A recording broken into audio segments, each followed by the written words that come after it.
আলোচনার মূল বিষয় হচ্ছে আমাদের জীবনে নদীর প্রভাব কতখানি। আমি এখানে পয়েন্ট করে নিয়েছি আমাদের জীবনে নদীর প্রভাব কতখানি। পেজ নম্বর হচ্ছে 59।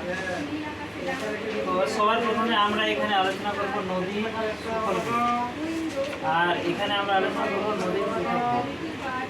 তো সবার প্রথমে 1 নম্বর পয়েন্ট হচ্ছে মানুষের প্রাচীনতম সভ্যতা গড়ে উঠেছিল নদীকে কেন্দ্র করে। কোনো না কোনো নদীকে কেন্দ্র করে কী গড়ে উঠেছিল? প্রাচীন সভ্যতা। আমরা যদি দেখি, আমরা এখানে আমি একটা 3টা সভ্যতার নাম লিখেছি। একটা হচ্ছে 1 নম্বর সিন্ধু সভ্যতা। সিন্ধু সভ্যতা কোন নদীকে কেন্দ্র করে গড়ে উঠেছিল? তোমরা কি বলতে পারবে? সিন্ধু সভ্যতা গড়ে উঠেছিল কোন নদীকে কেন্দ্র করে?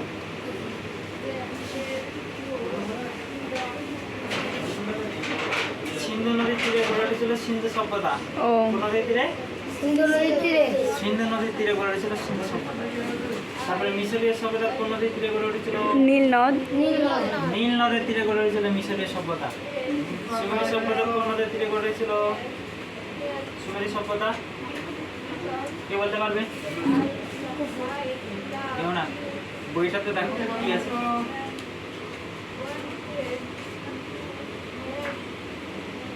কে বলতে পারবে না?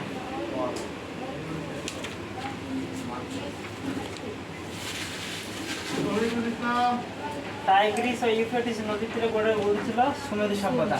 তো এগুলো প্রত্যেকটা সভ্যতা গড়ে উঠেছিল কোনো না কোনো নদীকে কেন্দ্র করে। আমি তোমাদের একটা বাস্তব উদাহরণ দিচ্ছি। তোমরা যদি কেউ মালদাতে গিয়ে থাকো, মালদাতে কোন নদী গড়ে উঠেছিল বলতে পারবে? মালদা কোন নদী? মালদা যে নদীটা বয়ে গেছে ওটার নাম কি? মহানন্দা।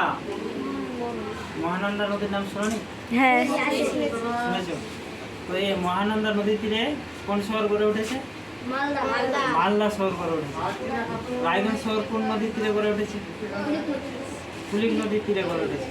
তো এইভাবে পৃথিবীর প্রত্যেকটা জায়গা কোনো না কোনো নদীকে কেন্দ্র করে গড়ে উঠেছিল। কারণ সেই সময় কৃষি ব্যবস্থার প্রসার ছিল একমাত্র পয়েন্ট। মানুষ নদীর আশেপাশে ঘর বাড়ি বানাতো এবং কৃষিকাজ করতো। এতে কী সুবিধা হতো? তাদের ফসল ফলাতে সুবিধা হতো, নদী থেকে জল তুলে নিত। এভাবে তারা, এটা ছিল একমাত্র ব্যবস্থা। আর 2 নম্বর ছিল যোগাযোগ ব্যবস্থা। তারা নদীতে নৌকো করে এক স্থান থেকে আরেক স্থানে তারা যেতে পারত। তারপরে ধীরে ধীরে সভ্যতা যখন উন্নত হলো তখন চলে এলো শিল্পায়ন। তো এখানে আবার নদীকে কেন্দ্র করে মৎস্য শিল্প গড়ে উঠলো। তারপরে আরও বিভিন্ন কলকারখানা নদীর আশেপাশে থেকে, ওখান থেকে জল তোলার অনেক সুবিধা হলো। তারপরে ধীরে ধীরে শুরু হলো কি নগরায়ন।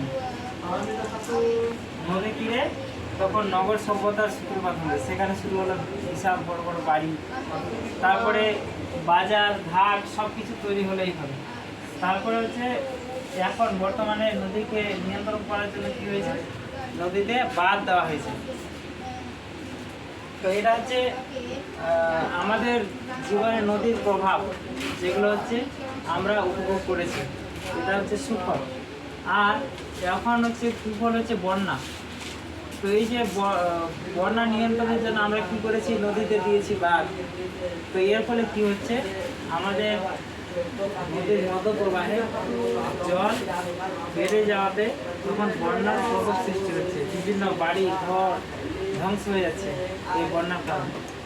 তারপর হচ্ছে অগভীর নদী। আমাদের আশেপাশে কৃষি জমি জায়গা থেকে যখন বন্যা হচ্ছে, বন্যার পরে আবার সেই জলগুলো যখন নদীতে প্রবেশ করছে বা এমনিতেই বৃষ্টির কারণে যখন নদীতে জল প্রবেশ করে, তখন এই নদীর যে গভীরতা, নদীর যে খাদ গর্তটা, এই গর্তটা ধীরে ধীরে ভরে যায়। কি হয়? ধীরে ধীরে ভরে যায় আর নদী হয়ে যায় অগভীর। বুঝতে পারলে? নদী যদি অগভীর হয়ে যায় তাহলে নদীর জল কী হবে? দুকুল প্লাবিত হবে। এদিক দিয়ে জল, এদিক দিয়ে জল ভেসে যাবে। বুঝতে পারলে? তো নদী হচ্ছে অগভীর হয়ে যায়।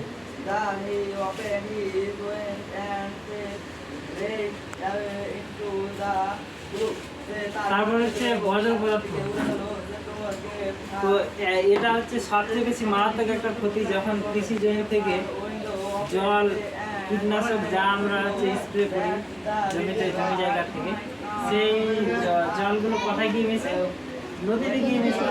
আর স্বাভাবিক কারণে নদীতে তখন এই বিষ নদীর জলে মিশ্রিত হয়ে যায়। এর ফলে অনেক ক্ষতি হয় নদীর। তারপরে কলকারখানা থেকে গরম জল, কলকারখানায় যে বিভিন্ন রকমের শিল্প কারখানাগুলো রয়েছে, ইস্পাত শিল্প, তারপরে বড় বড় যে শিল্পগুলো আছে, কয়লা খনি, তো এগুলো থেকে কী হচ্ছে, অনেক ধরনের বর্জ্য পদার্থ, যেমন হচ্ছে প্লাস্টিক, এটা সবচেয়ে বেশি ক্ষতি করে। তো আমাদের জীবনের নদীর প্রভাব যে কতটা, এটা আমরা বলে শেষ করতে পারবো না। তো সবার প্রথম হচ্ছে নদী হচ্ছে আমাদেরকে খেতে দেয়, আর নদী আমাদেরকে বাঁচিয়ে রাখে। এই হচ্ছে যে কথাটা এখানে বই লেখা আছে। তো প্রাচীনকালে কী হতো, নদীকে বলা হতো নদী মাতৃক সভ্যতা। নদী ছিল তাদের কাছে কেমন মায়ের মতো, আর এই জন্যই নদী তীরে অনেকগুলো সভ্যতা জন্ম দেয়। তো আমাদের নদী যাতে ক্ষতি না হয়, নদীর ভারসাম্যটা